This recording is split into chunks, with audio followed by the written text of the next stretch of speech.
আয়করের return করবার সময় আমরা যে ধরনের ভুলগুলো করে থাকি, আমরা রিটার্ন সাবমিশন হচ্ছে, আমি আমারটা করেছি, অন্যদেরটাও করা হচ্ছে। সো এটি করতে যেয়ে কিছু কমন বাট খুবই সাধারণ, বাট এই ভুলগুলো কিন্তু অনেকেই করেন, স্পেশালি যারা নতুন সাবমিশন করছেন। সো এখানে আমরা যদি দেখি যে প্রথম হচ্ছে একটা ভুল হয়, এটা অন্য অন্য অনেকেই আমাকে কমপ্লেন করেছেন যে আমরা যখন সিস্টেমে প্রথমবার হচ্ছে ইটিন নেই, হ্যাঁ, ইটিন নেওয়ার সময় আমরা অনেক সময় ইটিনে ফোন নম্বর ভুল করে ফেলি, একটা ডিজিট এদিক সেদিক করে ফেলি, অথবা ইমেইল অ্যাড্রেসটা ভুল দিয়ে থাকি। সো রিটার্ন ফর্মের একদম শুরুতেই টিন নাম্বার বা ব্যক্তিগত তথ্য ভুল দেওয়ার সময় হয় অনেক ক্ষেত্রে। তিন নম্বর লেখার সময় একটা সংখ্যা কম বা বেশি অনেক সময় আমরা করে থাকি, বা এরকম 6কে 9, 9কে 6, অথবা লাস্ট ডিজিট দেওয়া হয় না। মোবাইল ফোন নম্বর অনেক সময় আমরা একটা ডিজিট কম বা বেশি দিয়ে থাকি। এ ধরনের এই ভুলগুলো আপাত দৃষ্টিতে ছোট মনে হলেও এনবিআর সিস্টেম এটাকে আপনার যাচাই করতে পারে না, ফলে ওটিপি আসে না এবং ফাইল জমা হয় না। এমনকি ভবিষ্যতে রিটার্ন যাচাই বা রিফান্ড পাওয়ার সময়ও এই ধরনের সমস্যা হয়। তাই রিটার্ন দেওয়ার সময় মাই প্রোফাইল অংশে নিজের নাম, মানে একদম ফর্মাল আপনার পোশাকি যে নাম, আপনার সার্টিফিকেট নেম, ঠিকানা, যেটা আপনার পার্মানেন্ট অ্যাড্রেসটা দেয়াই ভালো, এবং স্থায়ী ঠিকানাও এবং কারেন্ট ঠিকানাটা আপনার সুন্দর করে দিবেন। ইমেইল অ্যাড্রেস যেন কোনোভাবে ভুল না হয়, কারণ এনবিআর ইমেইলে যোগাযোগ করে থাকেন। এবং টিন একবারে ভালোভাবে মিলিয়ে নেন, সো দ্যাট এটা বারবার করে চেঞ্জ না করতে হয়।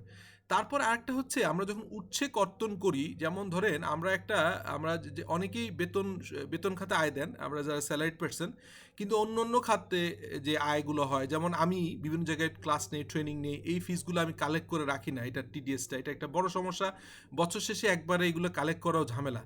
অনেকের ক্ষেত্রে ব্যাংকের সুদ বা ব্যাংকের প্রফিট, বাড়ি ভাড়া, পার্ট টাইম ইনকাম কিংবা ফ্রিল্যান্সিং আয় আয় থাকে। এখানে উদাহরণ হিসেবে মিস্টার এক্স একজন সরকারি কর্মকর্তা, তিনি শুধু স্যালারি ইনকাম দিয়েছেন, স্যালারি ইনকামের ইনপুট দিয়েছেন এবং ওটাকেই শো করছেন, কিন্তু তার ব্যাংক অ্যাকাউন্টে প্রফিট বা সুদ থেকে আসা যে টাকাটা ছিল 5,000 টাকা, সেখান থেকে টিডিএস কাটা হয়েছে। উনি হয়তো মনে করছে মাত্র 500 টাকা, এটা আমি দেখাবো না, বাট এটা ঠিক না। মিস্টার এক্স শুধু স্যালারি ইনকাম দিয়েছেন, কিন্তু তার ব্যাংক অ্যাকাউন্টের সুদ থেকে 500 টাকা আয় হয়েছে, সেটা তিনি দেখাননি। ফলে তার মোট আয় কম দেখানো হয়েছে, ভবিষ্যতে ইনকাম মিসম্যাচ হিসেবে দেখা দিতে পারে, এবং এই ক্ষেত্রে আপনাকে মনে করতে পারে যে আপনি হয়তো আরও ইনকাম হাইড করছেন, অর্থাৎ ব্যাংকের ট্রানজ্যাকশন যেহেতু হয়েছে। আমার ক্ষেত্রে যেটা হয়, বিভিন্ন সময় আমাকে অ্যাকাউন্ট পেয়ে চেক দেয় বিভিন্ন প্রতিষ্ঠান, সরকারি বেসরকারি, এনবিআরএ, তারপরে আইসিএমএতে, সিএতে স্পেশালি, এবং বিআইসিএম সহ আপনার tax training academy, VAT training academy, এসব জায়গা থেকে যে ইনকামগুলো পাই সেইগুলো, বা বিভিন্ন বোর্ডে যে বসি, বোর্ডের যে টিডিএস কাটে, এটা যদি না দেখাই তাহলে যেটা সমস্যা হয়, ওই অথরিটি দেখালে কিন্তু মনে হবে যে আমি হয়তো এটাকে হাইড করছি। সো এটা আমার মনে হয় সব উৎস আপনার প্রপারলি, যখন যেখানে ইনকাম করছেন সেটা যখন রিসিভ করছেন অ্যামাউন্টটা, তার পরপরই তার উৎসে কর্তন টিডিএসটা, কাগজটা কালেক্ট করে ফেলানো যৌক্তিক। সম্পদ এবং দায়ের তথ্য অসম্পূর্ণ রাখা, আমরা প্রায়ই দেখাই জিরো ভ্যালু দেখানো হয়, এটা একটা সমস্যা। আমরা দেখাই যে ভ্যালু আননোন। আপনি হয়তো বিয়ের সময় একটা স্বর্ণ অলংকারের একটা বড় দেখানো আছে যে 50 ভরি বা 70 ভরি, কিন্তু সেটা ভ্যালু আননোন দেখানোর কারণে এটা একটা পরবর্তীকালে চ্যালেঞ্জ হয়, সেটি নিয়ে বলছি। এই অংশে অনেকেরই সবচেয়ে দুর্বল জায়গা, অনেকেই ভাবেন ব্যাংকে টাকা লিখলে ঝামেলা হবে, তাই কমিয়ে দেখান। কেউ আবার গাড়ি বা ফ্ল্যাটের মূল্য লিখতে ভুলে যান।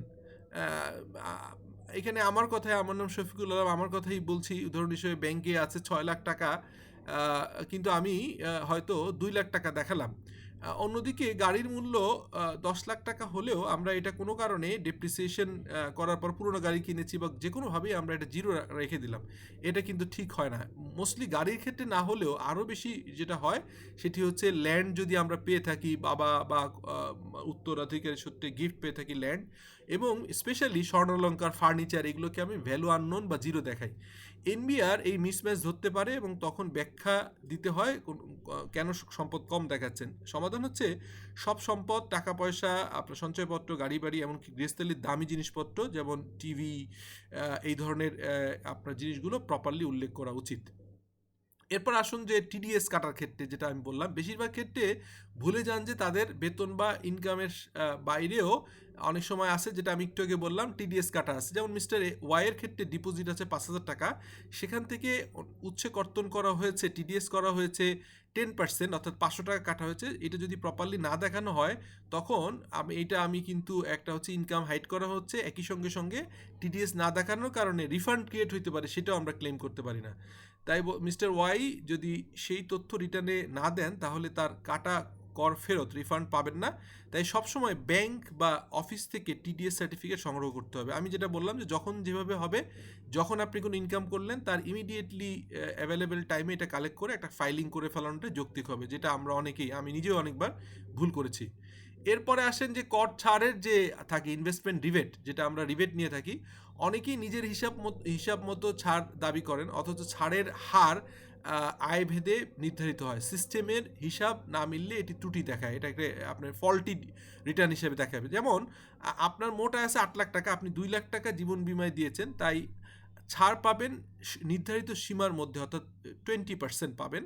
তো যদি আপনি এখানে 20%, আপনি 20% হয়তো আপনি পাবেন, এটা হচ্ছে আপনার আয়ের, এখানে হচ্ছে আইন অনুযায়ী পাবেন 20%, কিন্তু যেহেতু আপনি 8 লাখ টাকায় 2 লাখ টাকা করেছেন, আপনি হয়তো ধরে নিয়েছেন যে এটা 25% ছাড় পাবেন। এটা দেখানোটা ঠিক হবে না। এই এক্সেস রিবেট যদি আপনি ক্লেম করেন, তাহলে পরবর্তীকালে এটা আপনাকে হচ্ছে ফল্টি রিটার্ন হিসেবে আপনাকে কিন্তু আপনি ঝামেলায় প্রবলেমে পড়তে পারেন।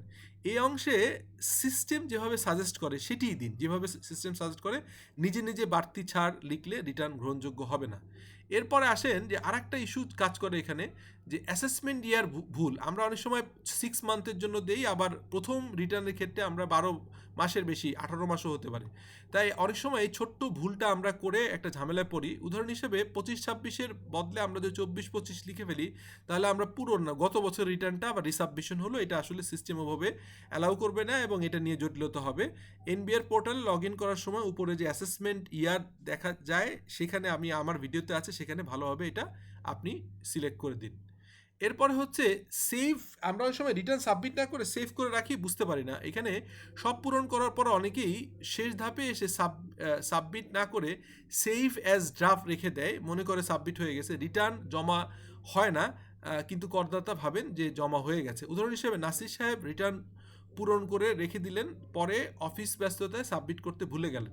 এখানে যেটা হয়, অনেক সপ্তাহ পর এনবিআর থেকে বার্তা আসে যে আপনার রিটার্ন জমা হয়নি, চিঠি চলে আসে। আমি ব্যক্তিগতভাবে জানি যে একাধিক লোকের এরকম ঘটেছে।